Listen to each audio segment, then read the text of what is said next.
Hermanos, esta es la tasa de crecimiento, ¿no es cierto?, del PBI en la década del robo, del saqueo del Fujimori.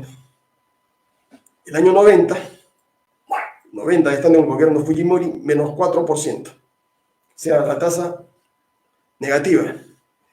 El 91, 2.2. El 92, 0.5. El 93, 5.2. O sea, fue creciente. El 94 hay un pico ahí a 12%, ¿no? En economía todo tiene una explicación. Empiezas acá y de repente das un pico acá a 12%. Lo mismo hizo Alan García, ¿no es cierto?, el año 86. Ese año crecimos al 10%, me parece. Luego caímos con la hiperinflación. O sea, es un fenómeno. Este es Alan, este es Fujimori. Nuevamente caímos acá a la desgracia. El 95, 2.7. El 98, menos 0.3. O sea, estamos por debajo de esto acá. El 99, 1.4. Y cuando se va, 2.2. Y la economía llega a Toledo, comienza a levantar, llega a García, y el 2008, nuevamente acá.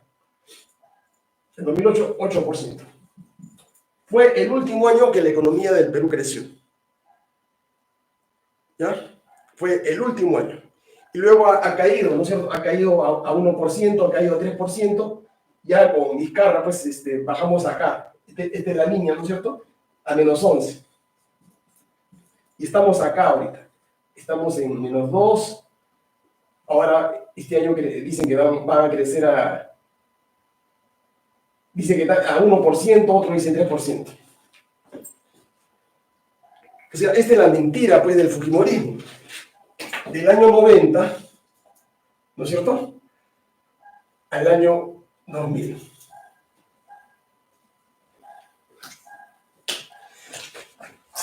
¿Por qué ustedes ven acá un pico, una subida al 12%? Porque esto fue el año 94. 94. Porque fue el año anterior a la reelección del 95. ¿Ya? Y Fujimori subvaló las empresas públicas, como la Pampilla, Sider Perú, Hierro Perú, todas las minas, con dos finalidades: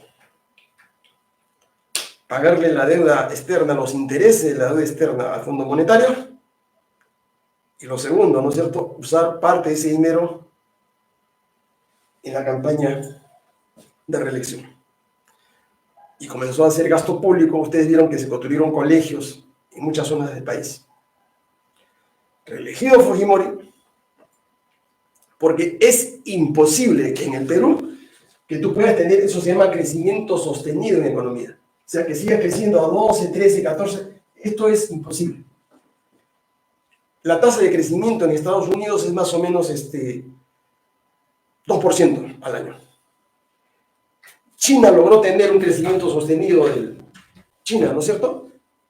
China, supóngase que esto sea, China tuvo un crecimiento sostenido de 11% durante cerca de 10 años, y luego empezó a caer 8, 7, y luego del COVID ahora está en 6%.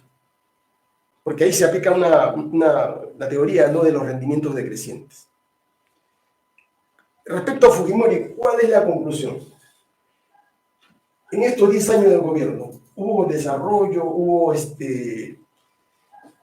bienestar en el Perú? Ustedes lo están viendo.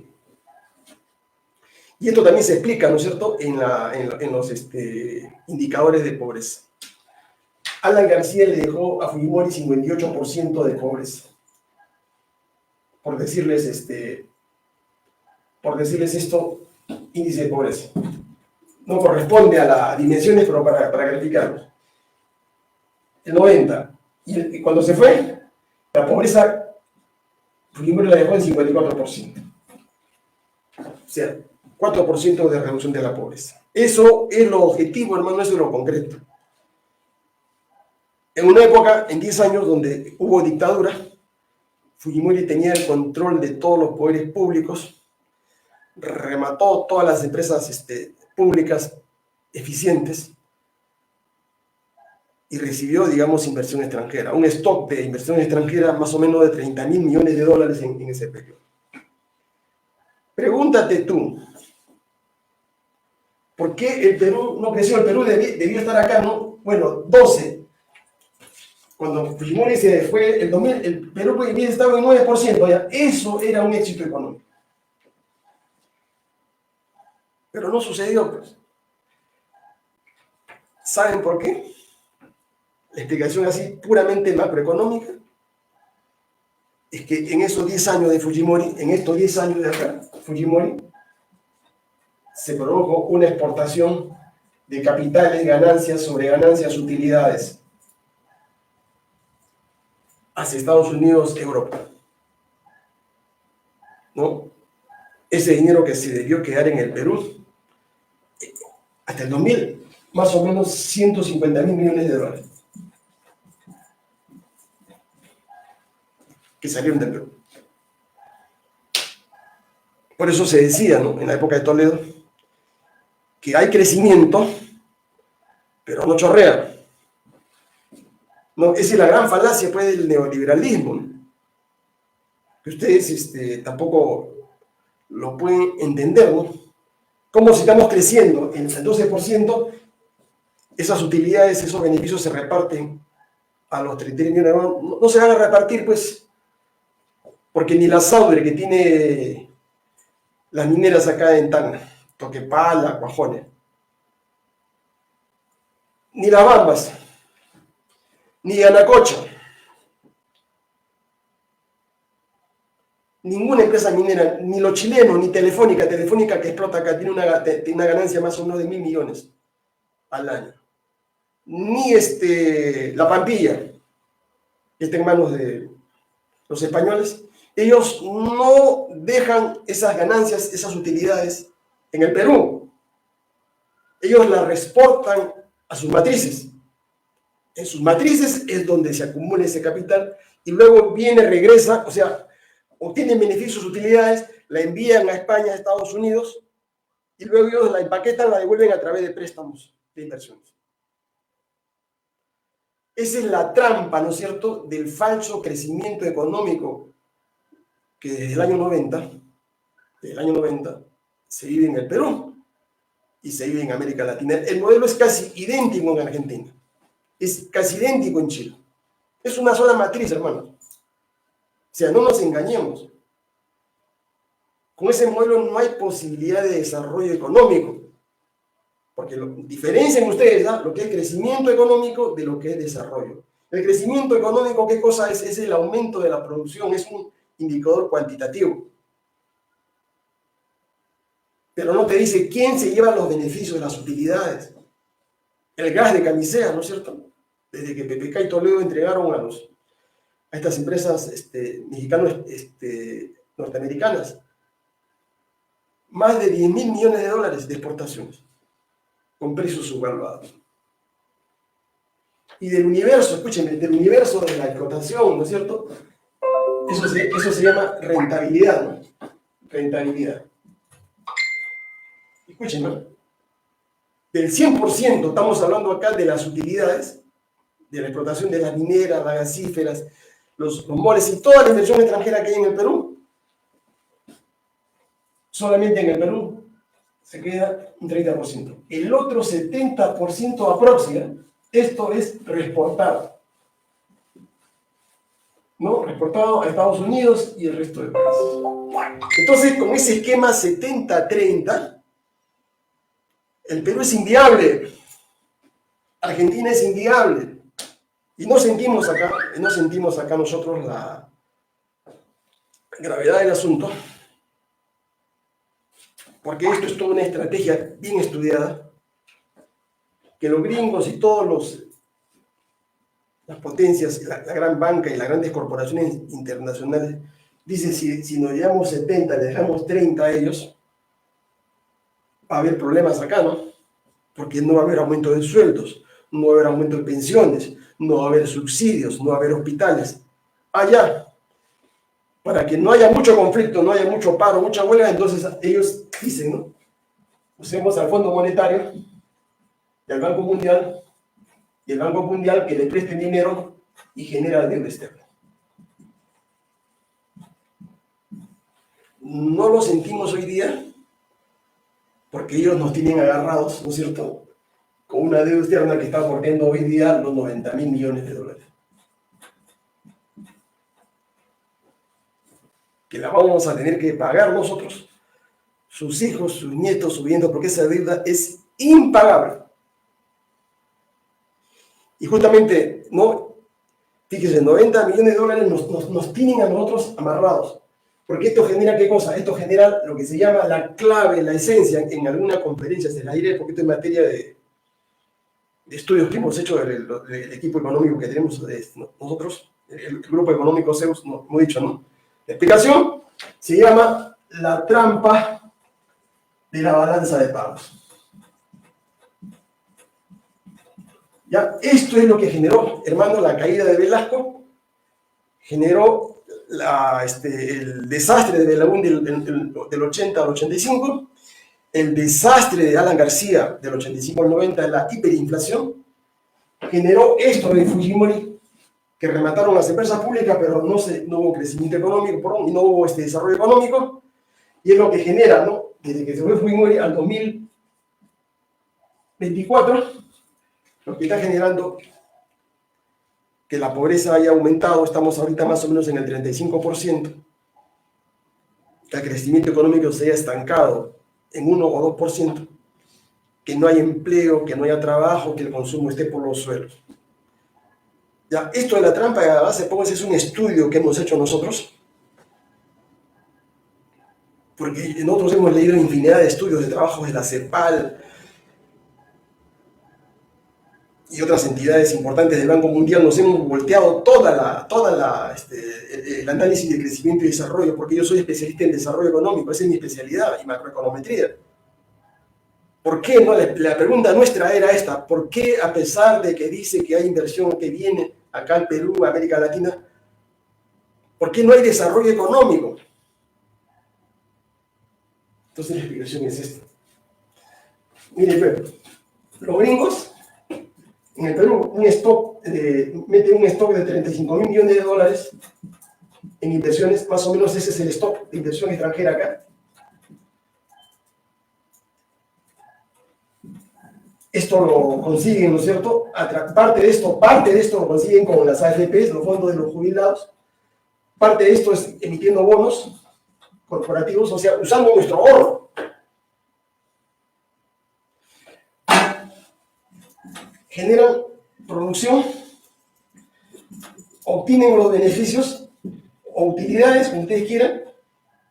Esto se llama, en finanzas se llama EBITDA. Y estos beneficios no es como en Estados Unidos, no es como en Alemania. Cuando se invierte en Estados Unidos, ahí se quedan. En Estados Unidos se quedan esas utilidades. No son reportadas. En el Perú no sucede eso. Esto acá en el Perú, que debería quedarse en el Perú, esto de acá, se reporta a Estados Unidos. Y luego los gringos nos lo devuelven como nuevas inversiones o como nuevos préstamos a través del Fondo Monetario del Banco Mundial. Esta es la explicación así bien simple, sintética. Les digo, en otra conferencia les voy a detallar por qué el Perú es inviable y América Latina es inviable. Y esto de acá, ¿no es cierto? Si ustedes leen, ¿no es cierto? O escuchan con detenimiento la entrevista a Putin, se van a dar cuenta que ellos entendieron este problema de la crisis de la balanza de pagos de sus países y del dominio, ¿no es cierto? A esto se agrega el dominio del dólar en el comercio internacional. Entonces los chinos y los rusos se dieron cuenta que ellos no podían salir de la situación de pobreza si es que no arreglaban este problema. ¿Ya? Entonces han encontrado la solución. Y la solución es bien simple, ¿no es cierto?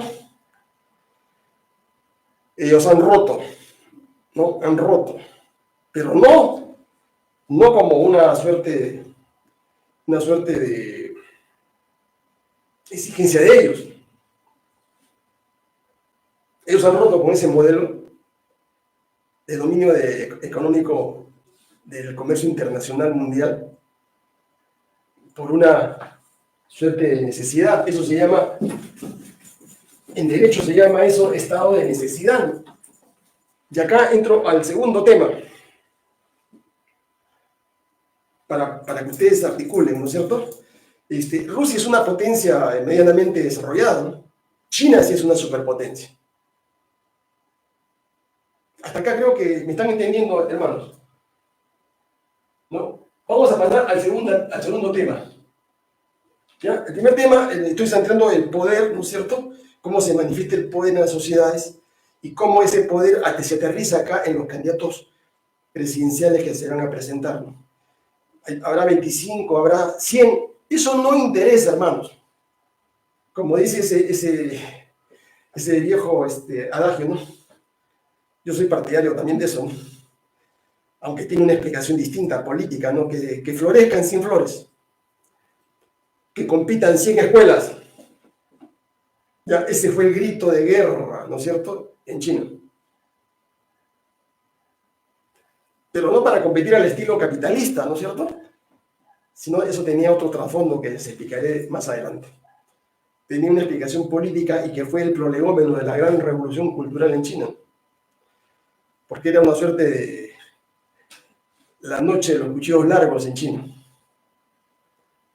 ¿no? En que Mao Zedong ajustó cuentas con toda la oposición burguesa que había en esos momentos en China y querían traer abajo a su gobierno. Fíjese lo que ha pasado. Estoy pasando de la cuestión política del Perú, de los candidatos presidenciales, y estoy demostrando a ustedes que ninguno de ellos, si no los invito a que me digan por el chat, tienen las soluciones viables para el Perú.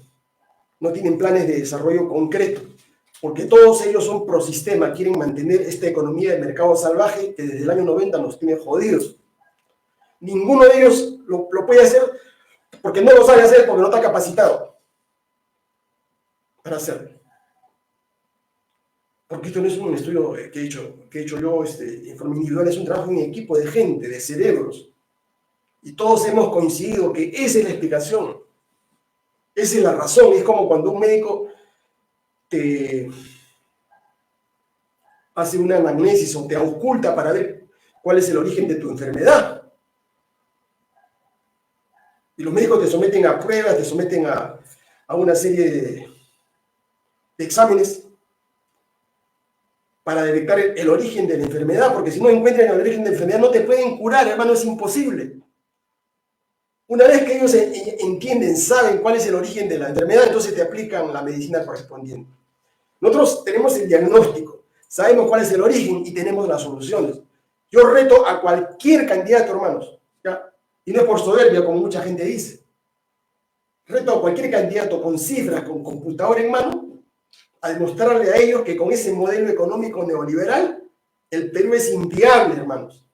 Y en ese contexto es que estos miserables quieren robarse Petroperú, una empresa de todos nosotros, que en estos momentos esa refinería de Talara cuesta $7.000 millones, que se la quieren robar, ¿no es cierto? Y para ello han desplegado toda una campaña a nivel de los grandes medios de comunicación, para hacerles creer a la gente es un psicosocial, de que el Estado es mal administrador, que estamos derrochando nuestros impuestos, que estamos metiendo dinero a un saco roto sin fondo, de que Petroperú no vale nada, vale cero, y que por eso debería Petroperú, digamos, pasar a manos de los privados. Esa es la gran mentira, ¿no es cierto? Para alguien que no es economista, que no maneja esto, puede creer, ¿no es cierto? Porque es Goebbels, ¿no es cierto? Miente, miente, miente que algo queda.